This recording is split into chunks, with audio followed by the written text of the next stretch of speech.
A primeira coisa que aconteceu, assim, quando eu vi o VO da Microsoft de vídeo, VO3, VO3. cara, assim, antes do VO3, quando liberou o Grok, e você podia criar imagens, a primeira coisa que apareceu, o Grok não limita a criar imagens de pessoas famosas. Ele falou assim, não pode ser. Ah, faz nude, assim? Não faz nude, ele tem um limite, mas ele cria imagens de pessoas famosas. Falei assim, deixa eu testar. Aí eu falei assim, Lula fazendo tal, plá. Bolsonaro fazendo tal, plá. Não sei quem fazendo tal, plá. Falei, puta, isso aqui vai dar uma merda. Claro. Quando veio o VO3, ele falou assim, bicho, isso aqui, porque você potencializa, isso aqui num Xiaomi, com a tela trincada, porque caiu no chão, com baixa resolução, com óculos de grau alto de uma véia que recebeu aquilo no Zap, que já passou por 500 downloads diferentes, já tá com uma taxa de bitrate de 320. Depois de 16 mil fases do Candy Crush também, né? Meu amigo, isso daí, a próxima eleição com inteligência artificial no Brasil, porque assim, a gente vai ter. Porque a gente sentiu uma pontinha do iceberg com o efeito Marçal. Porque o Marçal, na última eleição, quando ele fez a indústria de corte dele, a gente olhou muito o Marçal.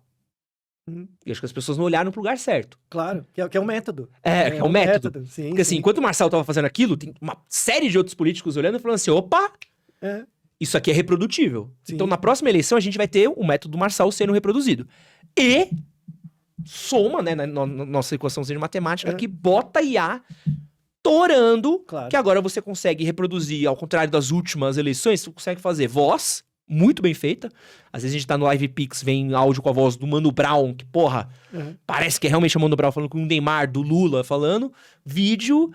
E aí a gente tem agora, a gente não tá mais nem na pós-verdade, né? A gente tá na não-verdade, né? A gente vive, a gente não consegue mais entender e separar o que é real, o que não é real, o que é onde a gente se prende no que é material ou não, né?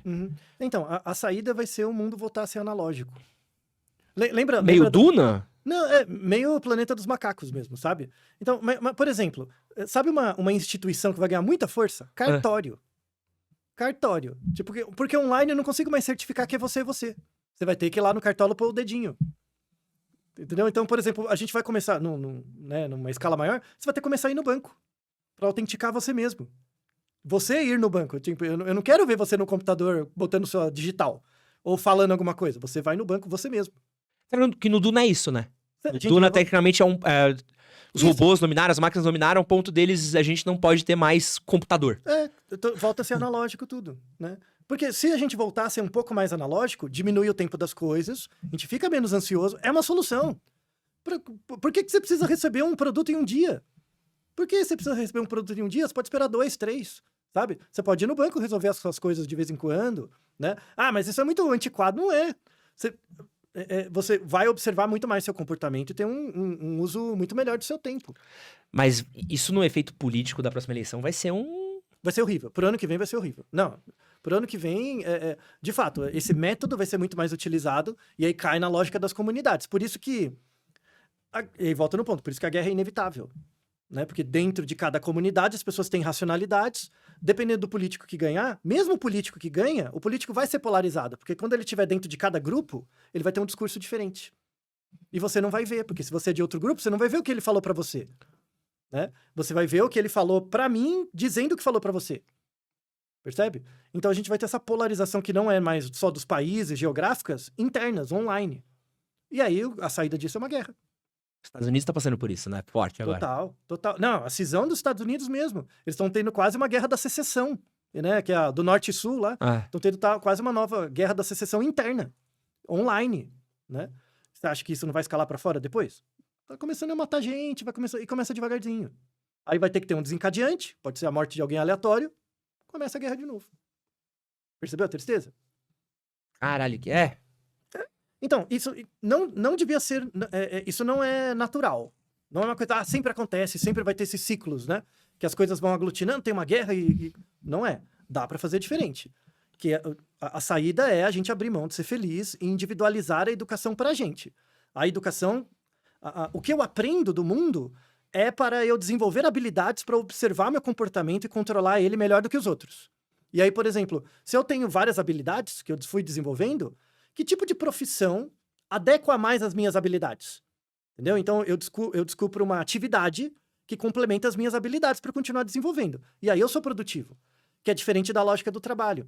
E aí, e esse é um ponto que a gente, mesmo no final é importante falar, a tecnologia tem um ganho muito grande, porque como a gente consegue produzir coisas de forma mais eficaz, a gente tem... A fome no mundo não acabou, porque a fome do mundo pode acabar por uma questão material. Tem comida para todo mundo, tem, né?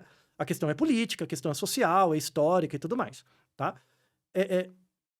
Tem até... Você pode pegar o ANCAP, você pode pegar até o cara mais keynesiano que você pensar assim.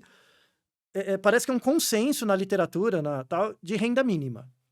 Porque a lógica do capitalismo é cada vez concentrar mais, ter uma pessoa ter tudo. Né? E essa concentração está muito grande em alguns lugares.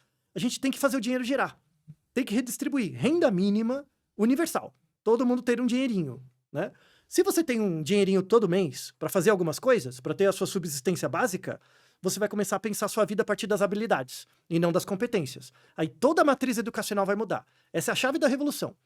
A chave da revolução é você popularizar a renda mínima. Né? Você vai quebrar vários discursos. Então, agora que eu tenho esse mínimo, eu consigo comer. Né? A partir daí, o que eu vou fazer? Que habilidades eu vou desenvolver? E como que a educação vai... Como que eu construo minha educação com base nisso? Né? E as pessoas têm essa visão tacanha de que se você tem um saláriozinho, você vai ser vagabundo e não precisa trabalhar. Né? Que é uma bobagem. Que é o preconceito que a gente tem com o indígena. Né? Indígena não trabalha, que é uma bobagem. Faz um monte de coisas, produz coisas fantásticas. Aliás, a gente vai voltar a produzir coisas para nós e para habitar o nosso não saber a partir do outro. Então, eu quero saber quais são suas habilidades. Será que suas habilidades têm a ver comigo? A gente pode fazer coisas juntos? No fundo, a gente sempre está sozinho. Mas a gente está desenvolvendo a nossa solitude pelo shadow talking. Por essas conversas de sombra mesmo. E aí o meu não saber é habitado uma parte por você e o seu não saber é uma parte habitada por mim. E essas são as nossas trajetórias. Você percebe que com esse modelo de renda mínima, uma educação voltada no indivíduo, e esse shadow talking, você acaba com discussão de gênero, você acaba com discussão de desigualdade. Vários desses problemas que as pessoas ficam fosforilando, você acaba por meio desse modelo. Só que ele vai acontecer isso agora? Não. Não vai. A gente vai precisar passar pela próxima eleição, né? Tem que descobrir se o Lula chutou mesmo um cachorro. E por algumas eleições. Se o Lula teve um clone ou não, né? Se o Bolsonaro veio da Lua. A gente vai ter que chegar num ponto que eu acho bem difícil de acontecer. É um mundo que eu não imagino, mas que é possível. Em que a gente tem... Do mesmo jeito que a gente tem dó do desvalido, a gente tem que ter dó pela depressão do rico. Então, por exemplo, imagina que tem muita concentração de renda. O cara não tem nada, o outro tem muito. Aí esse cara que tem muito, ele vai ter que dar um pouco. Quando ele dá, imagina que ele nasceu num berço de ouro, ele é privilegiado.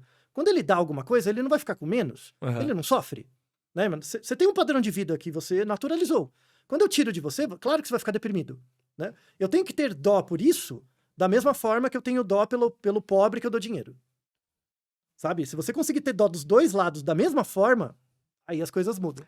Mas aí pra ter dó de rico eu vou precisar... então, é muito difícil. Eu vou precisar de um tempo. Porque aí, qual que é o ponto? Será que se você estivesse no lugar dele, você não sofreria? Sofreria. Então você tem que ter empatia por esse... alteridade por esse sofrimento.